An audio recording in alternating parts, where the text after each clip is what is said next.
Hello student, good morning. I am R.K. Jha from Mahatma Gandhi Shikshan Sansthan. Today I have brought a class for the students of class 10th. Subject is physics and the chapter is magnetic effect of electric current.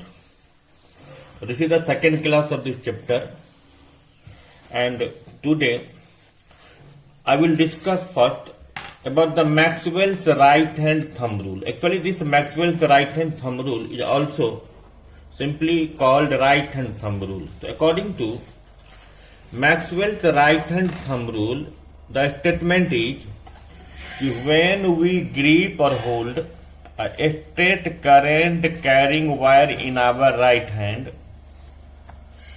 then our thumb, see this one is the thumb. This thumb indicates the direction of electric current and this finger curling indicates the direction of magnetic field. So this can be written when we grip a straight current carrying wire in our right hand, then the thumb indicates the direction of current and the direction of finger curve, this is the finger curve, indicates the direction of magnetic field line. You can see, just I have drawn a figure. From this we can conclude that if the direction of current is downward, then if the direction of the current is downward, then this finger indicates clockwise. So we can say, if the direction of the current is downward, then the direction of magnetic field line will be clockwise. And if the direction of current is upward, then the direction of magnetic field line will be anti-clockwise.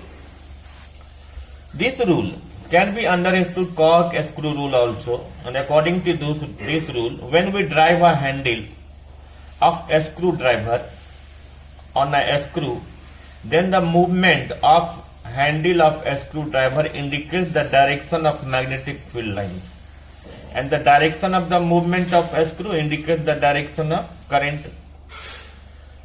And on this rule, there are three very important questions are.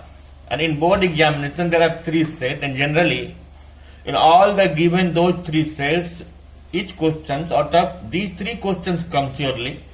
And the first question is explain the pattern of magnetic field in a straight current carrying wire or conductor. Again, one question is explain the pattern of magnetic field in a circular loop or coil.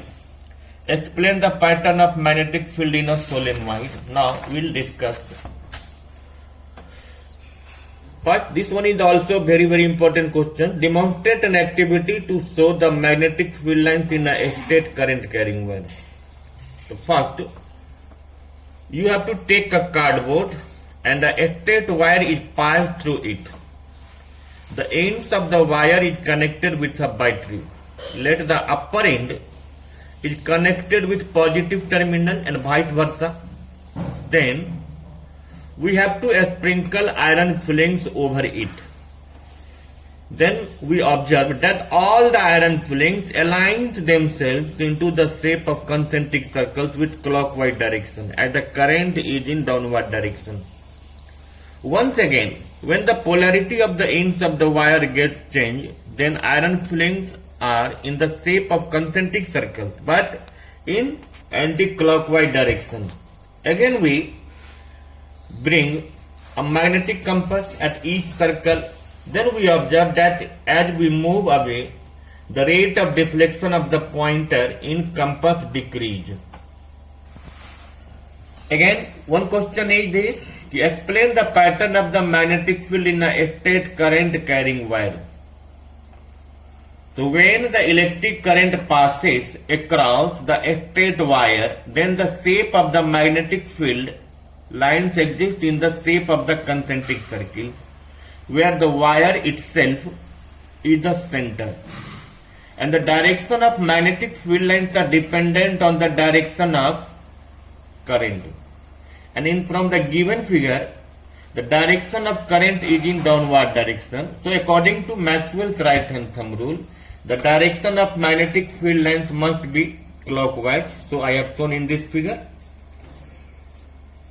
As we move away from the wire, the strength of the magnetic field decrease and vice versa. So it can be said if the magnitude of magnetic field is directly proportional to magnitude of electric current and it is inversely proportional to radius of the circle, where this B is the strength of the magnetic field, I is the electric current and R is the radius of the circle. After that, pattern of the magnetic field due to current carrying conductor in a loop or coil. So first in this, we have to know what is loop and what is coil. So when a straight wire is bent in the shape of circle having single turn, then that is loop. And when a straight wire is bent in the shape of circle having at least 2 or more turns, then that is coil. And just I have drawn a figure here. A circular loop is obtained when a straight wire is bent into the form of circle. When the electric current is passed into it, then the magnetic field produced by it depends inversely on the distance from it. The distance of magnetic field at every point of the current carrying loop represent the concentric circles. You can see in the figure where the magnetic field lie around it. It becomes larger and larger as we move away from the wire. A time comes when at sudden the strength of the magnetic field becomes too large, causing the magnetic field lines becomes straight. And you can see the line has become here straight, and so it can be concluded B is directly proportional to electric current and it is also directly proportional to number of turns. In this, the strength of magnetic field in each turn remains same at every point. Thus we add all the strengths are added to give combined strength. And this can be understood with an activity, and so I have written one question. This one is a very important question. This is also. And question is, write an activity to show the pattern of magnetic field lines in a circular loop. So first in this activity we have to take a rectangular cardboard having 2 holes in, just you may see, having 2 holes. The ends of the coil connected with the terminals of the battery with ammeter is there, key is there. Then some iron filings are sprinkled over it. And when iron filings are sprinkled, then what we see? All the iron filings align themselves into the shape of the concentric circles at both ends. And we observe the direction of deflection of the compass is reversed at both ends. The rate of deflection is maximum as we move from the ends. Next is solenoid. What is the pattern of the magnetic field in a solenoid? So to know the pattern of magnetic field in a solenoid, we have to know about this solenoid. When a coil of many circular turns of insulated copper wire is wrapped closely in the shape of cylinder is called solenoid. This is the figure of solenoid. When electric current is passed into the solenoid, then it behaves like a bar magnet. The ends of the solenoid where the current enters the first. From this given figure, this end is connected with positive terminal and the ends of the solenoid where the current first enters, that ends act like south pole. And the ends which is connected with negative terminal, that ends act like north pole. The magnetic field lines inside the solenoid are in the form of the straight parallel lines. This indicates that the magnetic field is the same at all points inside the solenoid and the field is uniform inside the solenoid. After that, the strength of magnetic fields in this solenoid depends on number of turns and electric current, and it is directly proportional to number of turns and it is also directly proportional to electric current. After that, there is electromagnet, and the other name of electromagnetic temporary magnets. When the core of solenoid is used as soft iron, then the magnet so obtained is electromagnet. It is temporary magnets. And one more thing you have to keep remember, this one is also very important. If the core of solenoid is taken of steel, then the magnet so obtained will be permanent. That is the reason steel is not used as the core of the solenoid. And One thing you also keep remember, always the core of the solenoid must be of soft iron. Now question is, what is the difference between temporary magnets and permanent magnets, or electromagnets or permanent magnets? In electromagnet, as the name, it is not permanent. It has not fixed poles dependent on the flow of direction of current, while in permanent magnet its poles are fixed as the name suggests. In electromagnet or temporary magnet, its strength depends on the magnitude of current, while in permanent magnet its strength is fixed. Next is Fleming's left hand rule. This one is also very important topic. And according to Fleming's left hand rule, when the thumb, the forefinger and central finger of our left hand are kept mutually perpendicular, then this thumb indicates the direction of motion, direction of movement, or direction of force.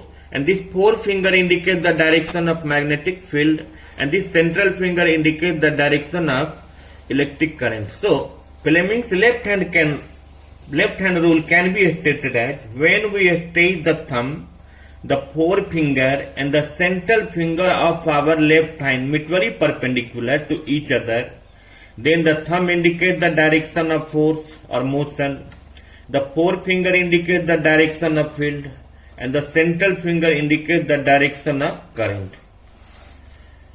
Next is, when a current carrying conductor is placed in a magnetic field, then it experiences a force. Demonstrate this, prove this with an activity, and this one is also very important. And just I have drawn a figure there, and a small aluminium rod, using two connecting wires is suspended horizontally from a stand.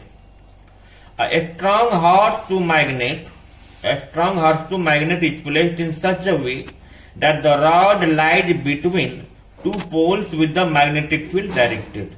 Conventionally, the direction of magnetic field is from north pole to south pole. One thing you also keep remember, the direction of magnetic field is taken from north pole to south pole of the magnet. The rod is connected in series with a battery, key and rheostat, and the rheostat's role is to make the variable resistance. When electric current is passed through the rod B to A, because this end is connected with positive terminal, as we know the direction of current is from positive to negative. So in this rod, aluminium rod, current moves from B to A. Then what we observe? That the rod displays towards the left. If the direction of current is reversed, if the polarity of the cell is reversed, then it deflects towards the right. If we keep the reverse the direction of pole, then once again the deflection direction will change. So what is the conclusion from this activity? The conclusion is, this deflection of the rod from the activity tells us force is exerted which deflects the rod. It is also concluded that the direction of force is also reversed when the direction of current in the rod is reversed. If the direction of field is changed, once again the direction of the force on the rod gets reversed. Thus it can be said, the direction of the force depends upon the direction of current and direction of magnetic field. One is, this effect has so many uses. These effects are used in electric motors, electric generator, microphones, loudspeaker and measuring instruments like ammeter, voltmeter and galvanometer. And one more question is, what is the role of magnetism in medicine? Our body has different ionic compounds in aqueous form. As we know, when current flows across the conductor, the magnetic field is produced. Similarly, a very weak ion current travels along the nerve cells in our body. This causes to produce electric impulse in that nerve cells. This impulse produces a temporary magnetic field which is very weak, that is √2 volt, which is about 1 billionth of the Earth's magnetic field. These are mainly produced in brain and heart. This magnetic field produces image of different body parts, and this technique used as MRI, its full form is magnetic resonance imaging. This technique helps the doctor to cure the problems regarding brain and heart. And next, once again, I will discuss in next class. Thank you.